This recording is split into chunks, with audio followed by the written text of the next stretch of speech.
नमस्कार दर्शक हो, लीड महाराष्ट्र या बातमीपत्रात आपले स्वागत आहे। आज आपण पंचायत समिती मिरज येथे आहोत आणि पंचायत समिती मिरजमध्ये मिरज तालुक्यातील ज्या ग्रामपंचायती आहेत आणि तिथले जे कर्मचारी आहेत त्या कर्मचाऱ्यांचा जो फरकाची रक्कम आहे 2021-22 या कालावधीतील जी फरकाची रक्कम आहे ती रक्कम पंचायत समितीकडे शासनाच्या मार्फत आलेली आहे। मात्र ती रक्कम अजून या कर्मचाऱ्यांच्या खात्यावरती वर्ग झालेली नाही। कर्मचाऱ्यांनी या अगोदर अनेक वेळा पत्र दिलेले आहेत, आंदोलन केलेली आहेत, मात्र कुठेतरी आता पंचायत समितीच्या बीडीओंच्या नावाने शिमगा करण्याची वेळ या कर्मचाऱ्यांच्यावर आलेली आहे। आता तसं पाहायला गेलं तर खरोखरच शिमगा जवळ आलेला आहे। मात्र यांनी या कर्मचाऱ्यांनी आजच पंचायत समितीच्या दारात शिमगा केलेला आहे। म्हणजे कुठेतरी ही एक भयानक परिस्थिती आहे। खात्यावर पैसे आले मात्र ते कर्मचाऱ्यांच्या खात्यावर का वर्ग होत नाहीत हा प्रश्न अनोत्तरित आहे आणि त्याच्यासाठी अनेक वेळेला या कर्मचाऱ्यांनी इथं दाद मागितलेली आहे। मात्र पंचायत समितीचे बीडीओ याला दाद देत नाहीत अशी परिस्थिती आहे। म्हणून तर आज पंचायत समितीच्या दारामध्ये शिमगा करण्याची वेळ या ग्रामपंचायत कर्मचाऱ्यांच्यावर आलेली आहे। आज आपल्याबरोबर काही ग्रामपंचायत कर्मचारी आहेत। आज आपण त्यांना विचारतो की नेमकी परिस्थिती काय आहे, तुमच्या खात्यावर जमा होईल का नाही। नमस्कार, मी कॉम्रेड ॲडव्होकेट राहुल जाधव, महाराष्ट्र राज्य ग्रामपंचायत कर्मचारी महासंघाचा मी सहसचिव आहे। आज सांगली जिल्ह्यामधल्या मिरज तालुक्याच्या पंचायत समितीसमोर आम्ही आलेलो आहे। हे आंदोलन करत असताना ग्रामपंचायत कर्मचाऱ्यांचा साधारणतः 9 महिन्याचा फरक गेल्या वर्षभरापूर्वी 27,83,000 रुपये 190 आकृतीबंधातील कर्मचाऱ्यांचा पंचायत समितीला वर्ग झालेला आहे। तो वर्ग झालेला फरक वेळेत दिलेला नसल्यामुळं मागच्या मार्चला ही रक्कम परत गेली शासनाकडं। पुन्हा एकदा संघटनेनं पाठपुरावा करून गेल्या 1.5 महिन्यापूर्वी ही रक्कम जिल्हा परिषदेमार्फत पुन्हा एकदा पंचायत समितीला वर्ग करायला लावलेली आहे। मागच्या 5 जानेवारीला आम्ही गट विकास अधिकाऱ्यांना भेटून विनंती केली की गेल्या वर्षभरापूर्वी ही रक्कम परत गेली आहे, पुन्हा आम्ही हे लढून आणलेले आहे आणि तुम्ही याचा वेळेत कर्मचाऱ्यांच्या खात्यावर वर्ग करा।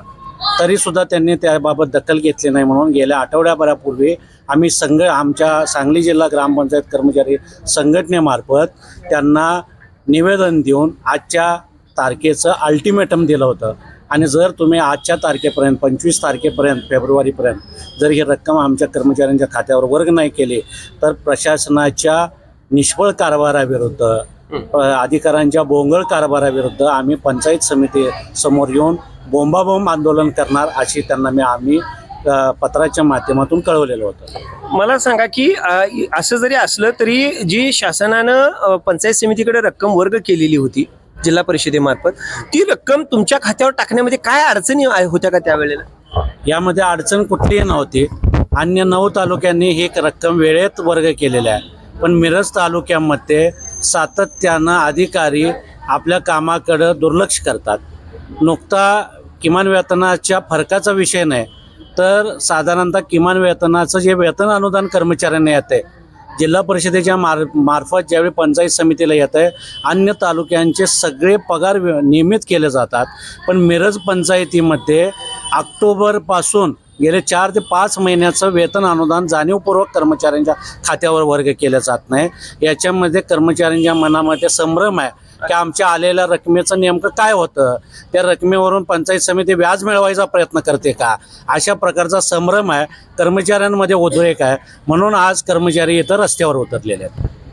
म्हणजे कुठेतरी जे 27 लाख प्लस जी रक्कम आहे ती रक्कम जर कर्मचाऱ्यांच्या खात्यावर वर्ग झाली असती तरी ती नियमाप्रमाणे झाली असती, मात्र आता त्या रकमेवरचं व्याज या अधिकाऱ्यांना खायचं आहे का अशा पद्धतीचा सुद्धा प्रश्न इथं उपस्थित होतोय। म्हणजे भयान वास्तव आहे। रक्कम येऊन पडली, एकदा परत गेली, परत कर्मचाऱ्यांनी आंदोलनं केली किंवा मागणी केली, परत शासनानं रक्कम खात्यावर टाकली, मात्र कुठेतरी हे अधिकारी इतर तालुक्यात सारखे नाहीत। इतर तालुक्यातील रकमा वर्ग झालेले आहेत, तिथले ग्रामपंचायत कर्मचारी अतिशय चांगल्या पद्धतीने कामही करत आहेत, मात्र कुठेतरी मिरज तालुक्यामध्ये ही रक्कम वर्ग न झाल्यामुळे या कर्मचाऱ्यांच्या मध्ये असंतोष पसरलेला आहे आणि म्हणूनच कुठेतरी यांच्यावर शिमगा करण्याची वेळ आलेली आहे। मात्र कुठेतरी न्याय मिळेल या अपेक्षेने आज हे इथं आलेले आहेत।